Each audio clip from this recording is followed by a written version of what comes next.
Have you ever felt like reality was waiting for you? Like something you once wished for years ago suddenly found its way back into your life, perfectly timed, not close, not similar. Exactly what you imagined. That isn't luck.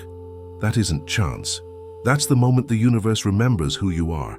And when it does, everything you thought was coincidence starts becoming communication. You've heard the phrase, everything happens for a reason.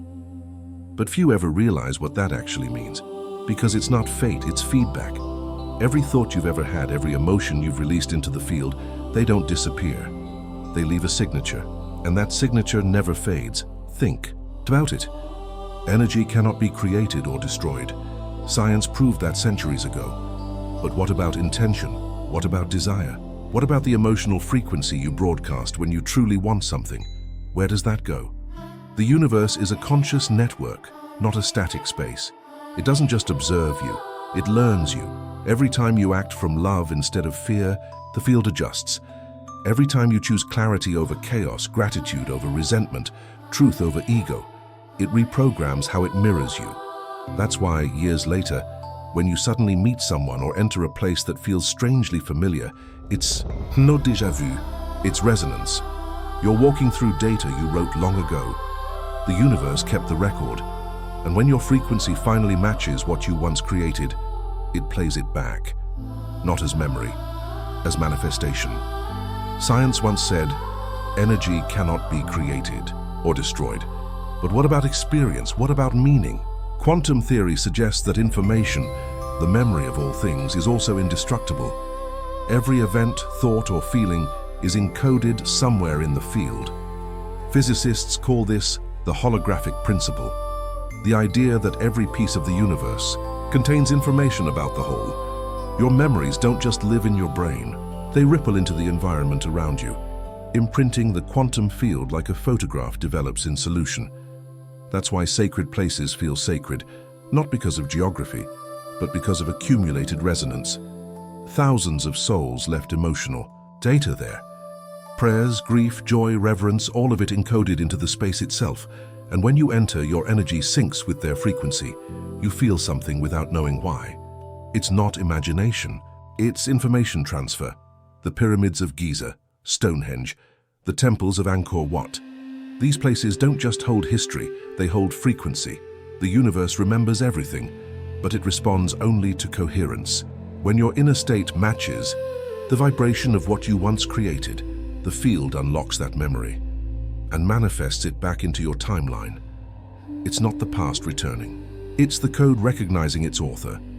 You wrote the line, the universe kept the script, and when you finally speak the same language again, it delivers the scene. Carl Jung called it synchronicity, meaningful coincidences that defy probability. Modern physics calls it quantum entanglement, particles mirroring each other across time and space. But what if both are describing the same mechanism? Consciousness communicating with itself. When you think of someone and they suddenly call. When a number keeps appearing everywhere you go, on license plates, receipts, clocks, always the same sequence. When a song you needed to hear starts playing at the exact right moment, with lyrics that feel like they were written for you. It's not random. It's feedback from the field. The system is confirming. We've received your signal. Synchronicities are not miracles, they're the universe whispering, I remember. But here's the catch. It only remembers coherence, not chaos. That's why desperate effort never manifests. You can't force resonance. Desperation is static. It's noise in the signal.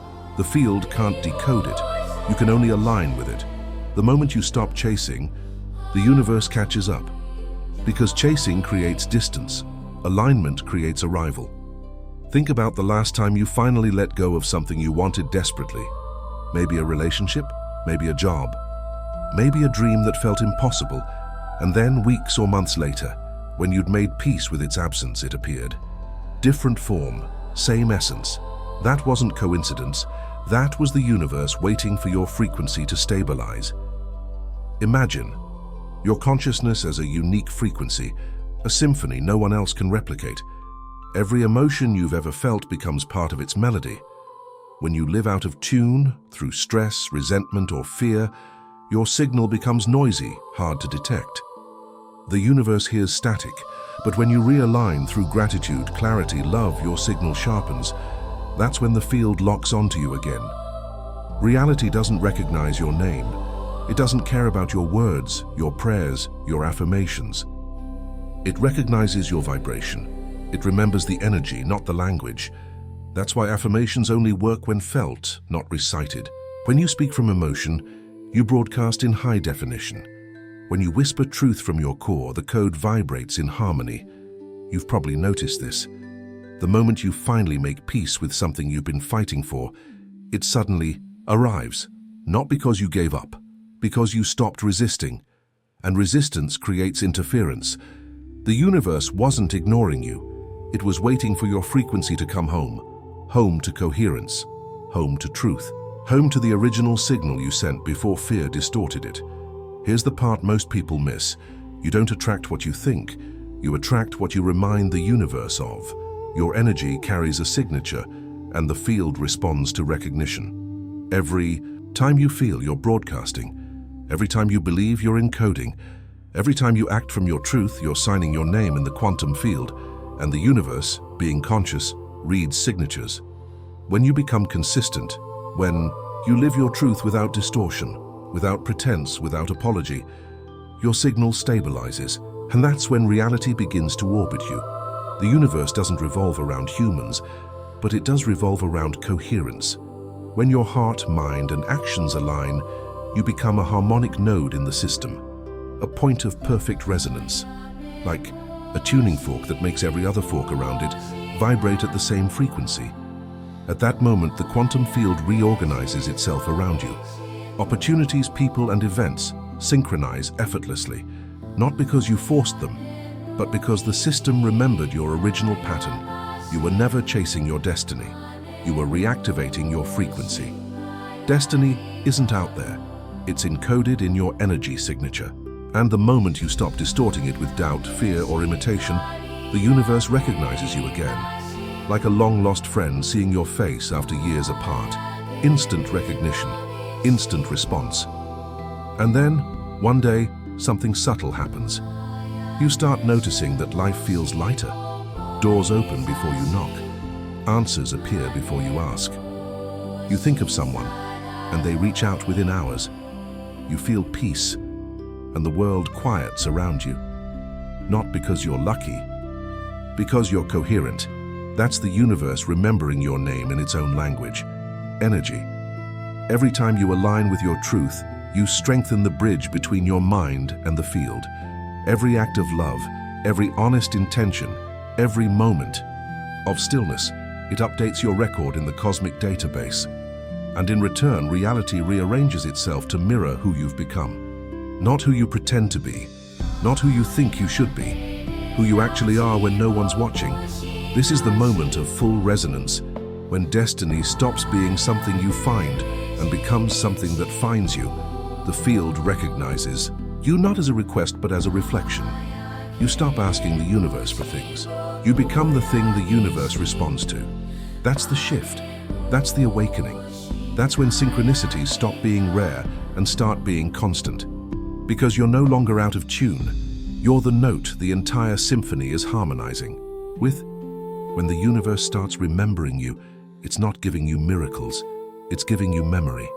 It's returning the fragments of yourself you left scattered through time. Every dream you planted, every intention you seeded, every moment you acted from love instead of fear, none of it was lost. The universe kept every record. Every frequency you ever broadcast is still there, encoded in the field, waiting for you to match it again. It's showing you that nothing was ever lost. The signs, the synchronicities, the perfect timing, they're not coincidences. They're confirmations. Proof that consciousness is circular, not linear. That what you give to the field always finds its way home. Not when you want it, when you're ready to receive it without distorting it. So when life feels uncertain, don't chase meaning. Radiate it. Stop asking the universe to remember you. Start remembering yourself, your truth, your frequency, the version of you that exists when all the noise falls away. Because the moment you live in truth, the universe starts whispering it back, not as words, but as remembrance, as doors that open, as people who appear, as opportunities that arrive with impossible timing, as the life you once imagined suddenly becoming the life you're living.